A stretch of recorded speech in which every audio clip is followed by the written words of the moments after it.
Market support efforts that the department funds can be visualized as sort of the guardrails. We have a lot of activities that involve education, testing of products on the market, field demonstrations. So the DOE programs are meant to monitor what's going on in the market, provide objective data, and help people make better decisions. We started off with an incandescent lighting system. We had just bought new fixtures about 6 or 7 years ago. And we're very pleased with our incandescent lighting, track fixtures, a whole variety of beam spreads and ways to manipulate the light. Our goal was to take LED retrofit lamps and use them like our incandescents, and use them with all the same parameters and all the same qualities, and we succeeded in that. We got lamps that were good color, that had the right distribution of spotlight to floodlight, down as small as 4 degrees and as wide as 40 degrees. And then to add all the accessories from our legacy incandescent system. When I first started testing, the lamps that I was testing were pretty good, and they were the similar lamp to lamp to lamp. All the colors were the same. And the color quality, the color rendering was pretty good. The problem that I had when I first started was I wasn't getting the warmest of the colors. 3000K, there were some great choices, but not at 2700K, which is really very warm, but that's what the director of my museum and my curators were asking for. We actually had sent them off for photometric testing as part of the gateway test. So I took a light bulb out and I put a new light bulb in. And a couple weeks later, my assistant and I noticed that half of one painting was a little bit blue and half was a little bit yellow. That's how we discovered that color change was a real problem. They're changing a lot. We've had to pull multiple lamps out. We've not been able to maintain the quality of our exhibits because the LEDs have gotten too yellow to really keep on view.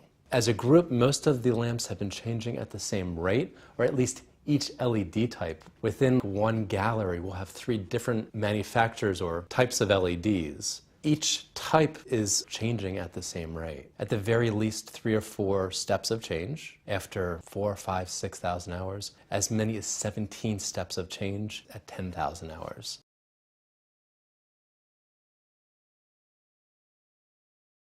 Anything we can do to cool off the fixtures is better. By building fixtures with ventilation features, that will dramatically improve color consistency over time, lumen maintenance over time.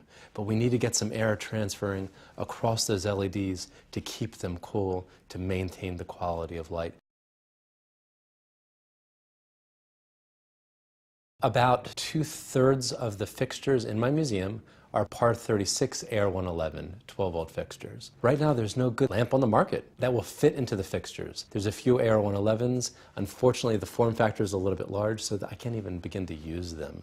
So AR111s would be incredibly helpful. MR16s were the most difficult lamp to replace, and we actually didn't succeed in getting an MR16 in our gateway demonstration because the products flickered, and I'm very concerned about putting any product that flickers in my museum. We are right in the middle of the story. So ideally, I think it takes about 2 years to get payback. And we'll likely make the payback, which would be 8,000 or 9,000 hours or so, 12,000 hours for sure. We would be quite pleased. I think the project was an enormous success. There are challenges. It's an adventure. But it's been a success because incandescent lighting is so inefficient. This has been an incredible learning journey. So as LED technology gets better, we're really ready to deploy it in the most sophisticated way possible.